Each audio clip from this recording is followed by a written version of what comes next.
We met up in mid-November for a gravel ride round Loch Venachar. The weather had undergone quite a change recently, with the temperature dropping significantly, and we had a rather chilly start.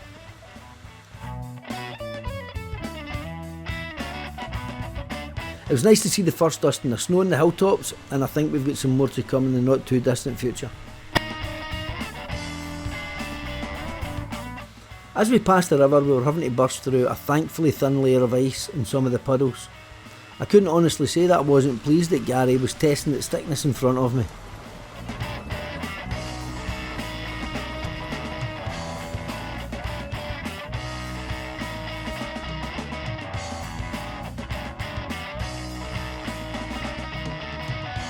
We'd 15 gravellers turn up in a day, but it wasn't long before we lost one, as Terry, who had just come back from 2 weeks in Spain, nipped back to the car to put another layer on.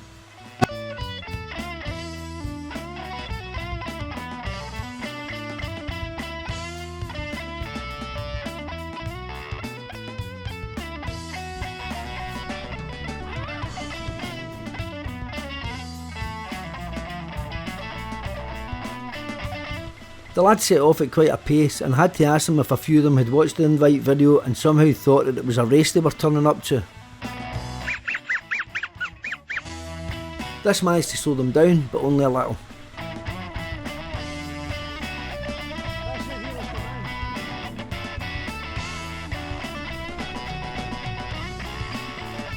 My average speed, according to Strava, was about half a mile an hour quicker than the last time we did this route. This might not seem like much, but it does equate to around a 5% increase, which isn't insignificant.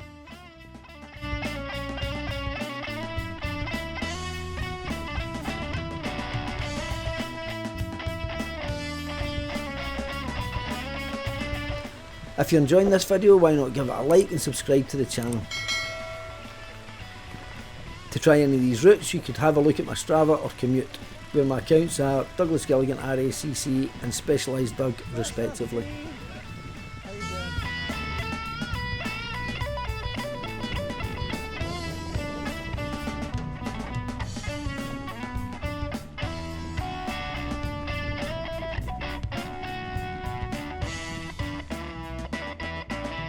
The route for the day was to be due west out of Calendar, along the north shore of Loch Venachar, up the Duke's Pass, skirt Loch Drunkie and back via the south shore of Loch Venachar again.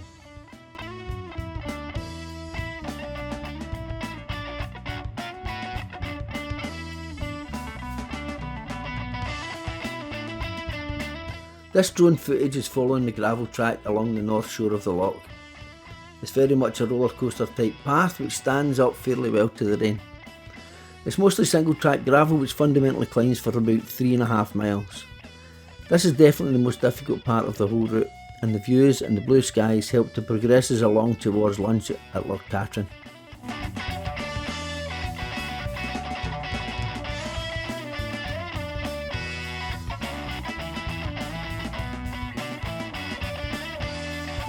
There was still a little bit of frost around, but thankfully it didn't seem to affect the bike handling, and as far as I know there were no enforced dismounts on the day.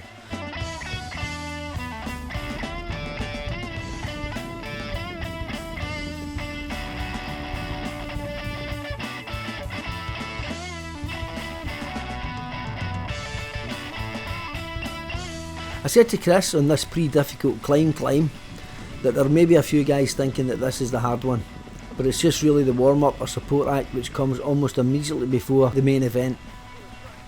It fairly elevates your heart rate as you get to the base of the difficult one.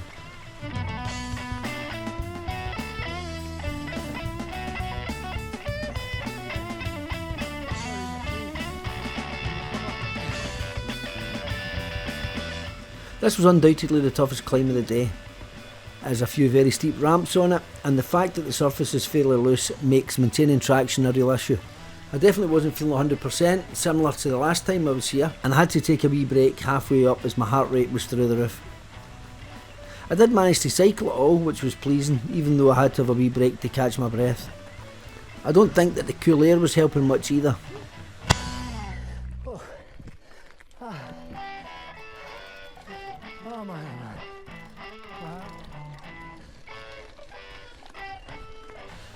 The stats for this rather naughty Category 4 climb are that it gains 300 feet over 3/4 of a mile, has an average gradient of 7.2% while it tops out at a painful 24%, also getting over the 20% mark in a couple of places.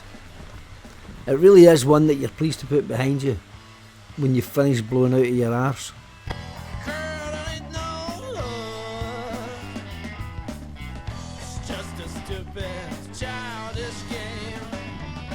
There are some lovely views over Loch Venachar looking south from the high vantage point here as you roll and climb and finally drop down towards Brigaturk.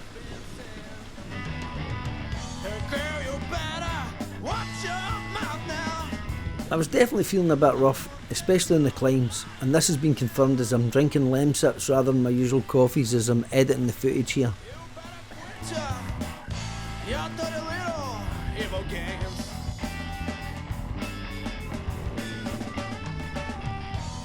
The lads then regrouped above Brigaturk before dropping down towards the visitor centre, which is quite a steep descent. At this point we were only one man down, as somehow Terry had managed to take a wrong turn again.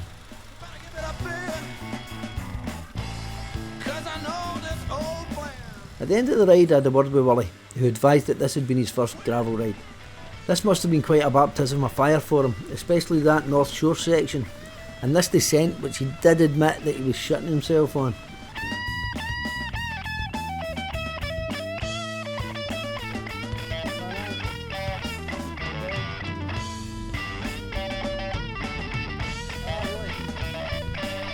Historically we've taken the short road section down towards Achray farm, but we took a lovely wee path which ran parallel to it this time and dropped us out pretty close to the farm entrance road.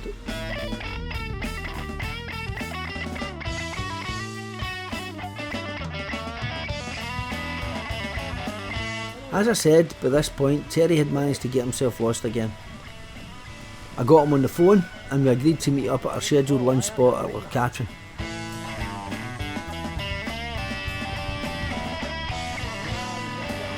We then skirted the banks of the Black Water as we made our way through Achray farm and over towards Loch Achray itself. I've still not managed to try their ice cream, and that's something that I really must rectify in 2026. Bill clocked an Alfa Romeo Spider here, which I think he's always had a wee thing for.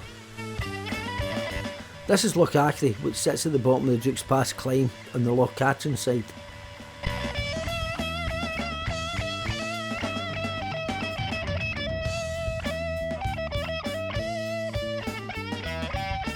The temperature was quite nice in the sunshine, but it dropped dramatically when we were in the shade. There were some areas which probably hadn't seen the sun all day and were holding on to the frost. You better wake up, get a grip. I've been watching you long time. A place has stopped to. We again enjoyed the single track and pedalled the short road section before cutting into the grounds of the Achray Hotel.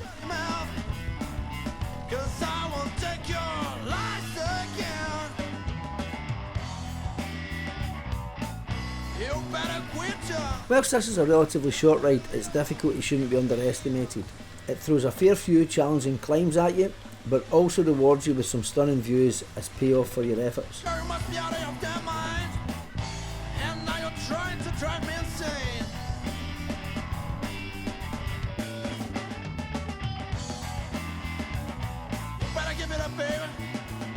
It's just you're on your climb now.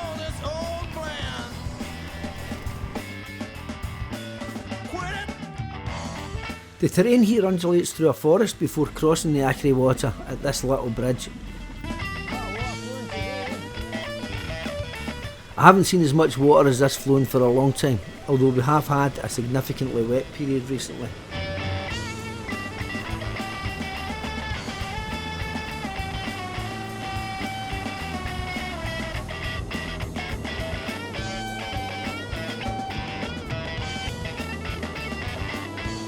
We stopped off at the Loch Catron Visitor Centre as planned for lunch and again welcomed Terry back into the fold.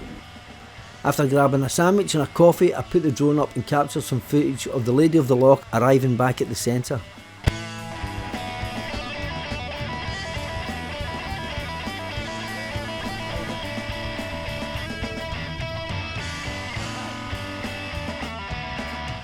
Terry was feeling below par and decided to head directly back to Callander via the road.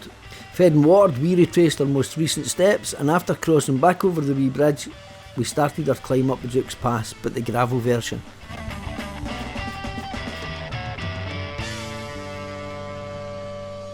This is about a 3-mile climb containing a few wee ramps which pops you out onto the road around halfway up.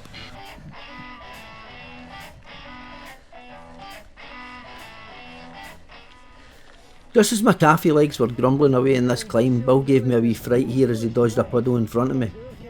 Never wanted to be selfish, I passed it on to Robert, who was pretty much on my wheel.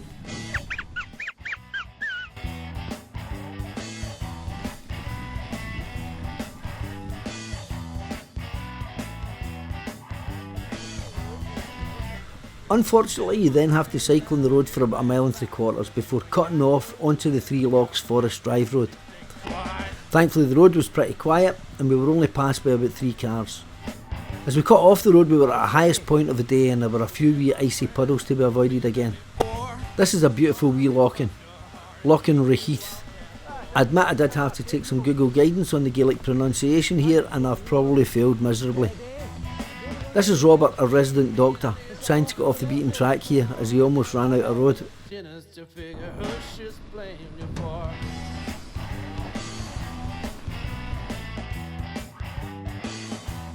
Loch Drunkie is a lovely wee body of water and is a joy to skirt.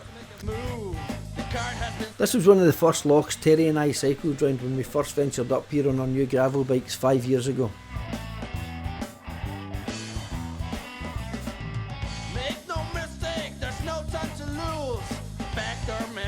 It's always a pleasure to revisit it, especially in its autumnal plumage.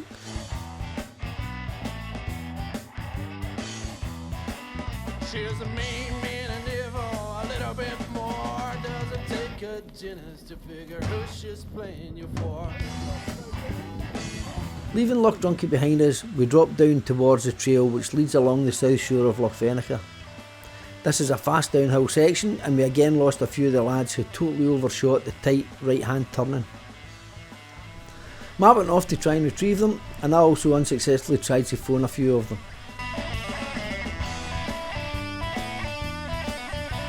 We then held a vote unanimously deciding to leave them, but they reappeared just as we were ready to leave.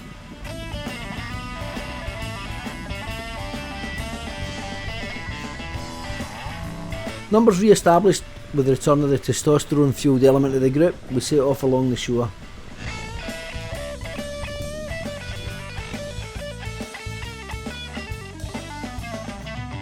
This follows fairly close to the bank of the loch for quite a distance.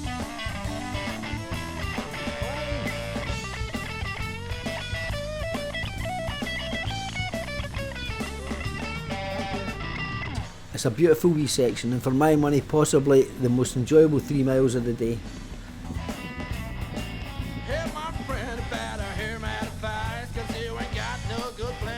By this point our brake rotors, which had started off nice and clean and quiet, had obviously started picking up some rubbish and we were honking like a gaggle of geese.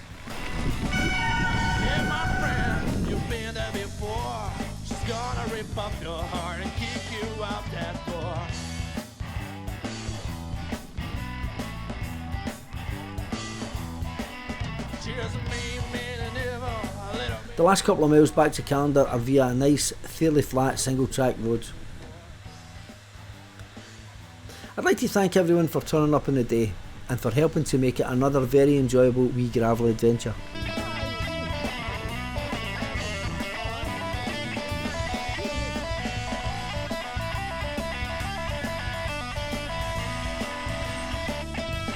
When we finished, Robert, a resident doctor, yes we now have a resident doctor as well as a vet and a scientist, ended up having a bit of a car access issue and I had to take him home to collect his spare set of keys.